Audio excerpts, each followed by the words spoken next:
Hello दोस्तों, आशा करता हूं कि आप लोग अच्छे होंगे। साथियों, आज की इस वीडियो में आर्ट सेक्शन के छात्रों के लिए 25 महत्वपूर्ण प्रश्नों को कवर करने वाले हैं, तो आप लोग अंत तक बने रहिएगा। यहां से आप सभी के एग्जाम में डायरेक्ट क्वेश्चन देखने को मिलेंगे।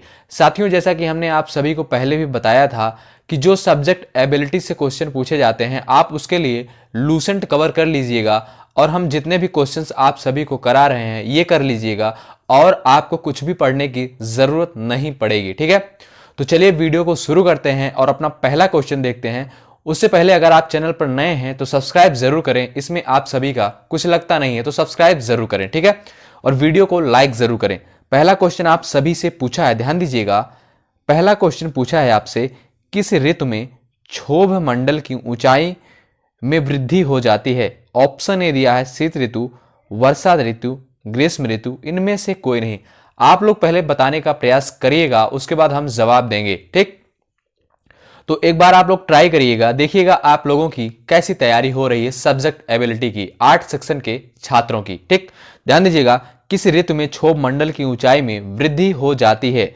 तो ध्यान रखिएगा, इस क्वेश्चन का राइट आंसर होगा ग्रीष्म ऋतु में, यानी ऑप्शन बी आपका राइट आंसर होगा। ठीक, साथियों, अगर आप लूसेंट अच्छे से कवर कर लेते हैं और जितना टेस्ट आप सभी को जितने भी क्वेश्चंस करा रहे हैं इतना कर लीजिएगा और कुछ मत करिएगा। ठीक, आप अच्छा करके आएंगे पेपर में। ठीक, और नेक्स्ट क्वेश्चन आप सभी से पूछा है, भारत में, ध्यान दीजिएगा, भारत में सबसे अधिक कॉफी उत्पन्न करने वाला राज्य कौन सा है? महाराष्ट्र, तमिलनाडु, कर्नाटक, केरल।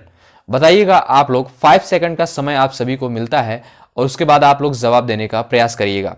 भारत में सबसे अधिक कॉफी उत्पन्न करने वाला राज्य कौन सा है? तो ध्यान रखिएगा, कर्नाटक, यानी ऑप्शन बी आपका राइट आंसर होगा। ठीक, चलिए नेक्स्ट क्वेश्चन की तरफ बढ़ते हैं और अपना नेक्स्ट क्वेश्चन देखते हैं। अगला क्वेश्चन आपसे पूछा है, मैलिनोवस्की ने किसके लिए अभिचार के समाकलनात्मक महत्व पर जोर दिया?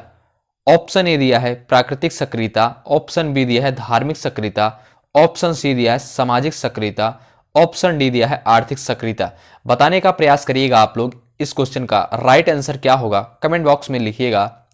तो ध्यान दीजिएगा, सामाजिक सक्रियता, यानी ऑप्शन सी आपका राइट आंसर होगा। ठीक, चलिए नेक्स्ट क्वेश्चन को देखते हैं। भारत सरकार के राजस्व लेखा जोखा के खर्च की सबसे महत्वपूर्ण मद है?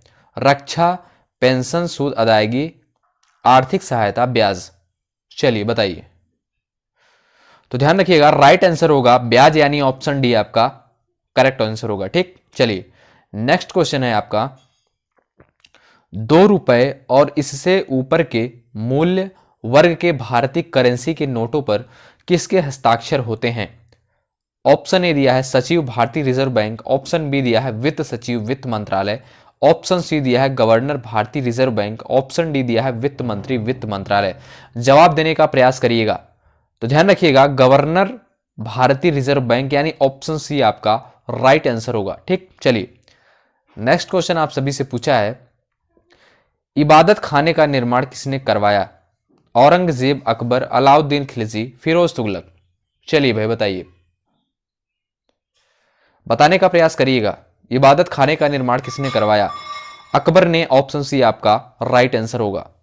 साथियों, ये बहुत ही इंपॉर्टेंट क्वेश्चन है, आप लोग जवाब देने का जरूर प्रयास करिएगा और अंत में अपना कमेंट जरूर करिएगा कि आप लोगों ने कितने प्रश्नों को करेक्ट किया है। ठीक, चलिए, अंग्रेजों ने अपनी प्रथम फैक्ट्री कब व कहां स्थापित की? बताइएगा, इस क्वेश्चन का राइट आंसर क्या होगा? अंग्रेजों ने अपनी प्रथम फैक्ट्री कहां पर स्थापित की? ध्यान दीजिएगा, यहां पर मछलीपट्टनम लिखा है, लेकिन मसूलीपट्टनम इसका जो सही उत्तर होगा। मसूलीपट्टनम यहां पर रॉन्ग लिखा गया है। ठीक, इसलिए राइट आंसर होगा आपका ऑप्शन डी। चलिए नेक्स्ट क्वेश्चन आप सभी से पूछा है, भारत में प्रथम रेल लाइन का निर्माण हुआ था?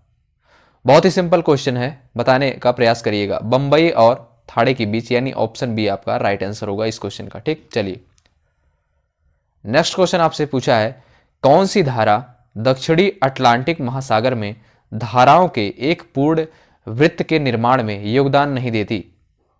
बताइएगा कौन सी धारा है। 4 विकल्प दिए गए हैं। तो राइट आंसर होगा कनारी यानी ऑप्शन सी आपका राइट आंसर होगा। ठीक, चलिए नेक्स्ट क्वेश्चन क्या पूछा है, भारतीय मानक समय IST निम्नलिखित स्थानों में से किस किस समीप से लिया जाता है। राइट आंसर होगा इलाहाबाद, नैनी। बहुत ही इंपॉर्टेंट क्वेश्चन है, कई बार पूछा गया है और बहुत सिंपल क्वेश्चन है, आप सभी के सामने यह क्वेश्चन कई बार पढ़ा होगा। ठीक, चलिए नेक्स्ट क्वेश्चन पूछा है, उच्च न्यायालय के न्यायाधीशों के वेतन में कब कमी की जा सकती है। बताइएगा, 4 विकल्प आप सभी के दिए गए हैं, पढ़िएगा और बताइएगा। तो ध्यान दीजिएगा, यदि राज्य विधानमंडल इस संदर्भ में कानून पारित करे, यानी ऑप्शन डी आपका राइट आंसर होगा इस क्वेश्चन का। ठीक, चलिए इको मार्क, ध्यान दीजिएगा, इको मार्क किसी उत्पाद पर दिए गए इस प्रमाणन का चिन्ह होता है कि यह उत्पाद अच्छी किस्म का है, किफायती कीमत वाला है, पर्यावरण की दृष्टि से अनुकूल है, नष्ट होने वाला नहीं है।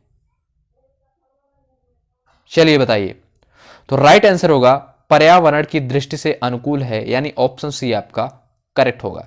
ठीक, नेक्स्ट क्वेश्चन आप सभी से पूछा है, मिश्रित अर्थव्यवस्था का अर्थ है, ऑप्शन ए दिया है, जहां कृषि और उद्योग दोनों को समान महत्व दिया जाता है। आप लोग पढ़ लीजिएगा, खुद ही पढ़ लीजिएगा, ज्यादा टाइम नहीं लगेगा।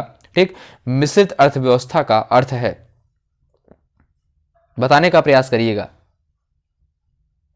तो ध्यान रखिएगा, जहां राष्ट्रीय अर्थव्यवस्था में सार्वजनिक क्षेत्र के साथ साथ निजी क्षेत्र भी विद्यमान हो, यानी ऑप्शन बी आपका राइट आंसर होगा।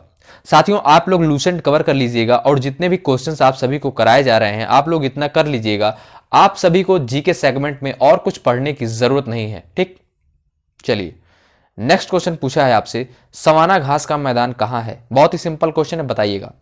तो अफ्रीका में, यानी ऑप्शन ए आपका राइट आंसर होगा। नेक्स्ट क्वेश्चन आप सभी से पूछा है, विश्व की सबसे लंबी पर्वत श्रृंखला कौन सी है। Andes, Alps, Himalaya, Pamir. Andes यानी ऑप्शन ए आपका राइट आंसर होगा। नेक्स्ट क्वेश्चन पूछा है, भारत में कपास के उत्पादन वाले शीर्ष राज्य हैं। चलिए बताइए। तो ध्यान रखिएगा, गुजरात तथा महाराष्ट्र, यानी ऑप्शन ए आपका राइट आंसर होगा। नेक्स्ट क्वेश्चन पूछा है, भारतीय रिजर्व बैंक के बारे में निम्न में से कौन सा कथन सही नहीं है। बताइएगा, चलिए बताइए, पढ़िएगा ऑप्शन आप लोग और जवाब देने का प्रयास करिएगा। ध्यान रखिएगा, यह भारत सरकार के शाखा बैंक के रूप में कार्य करता है, यानी ऑप्शन बी आपका करेक्ट होगा। यह जो है आपका आपसे पूछा है जो है, भारतीय रिजर्व बैंक के बारे में निम्न में से कौन सा कथन सही नहीं है। ठीक, तो यह भारत सरकार के शाखा बैंक के रूप में कार्य करता है, यह जो है आपका सही नहीं है।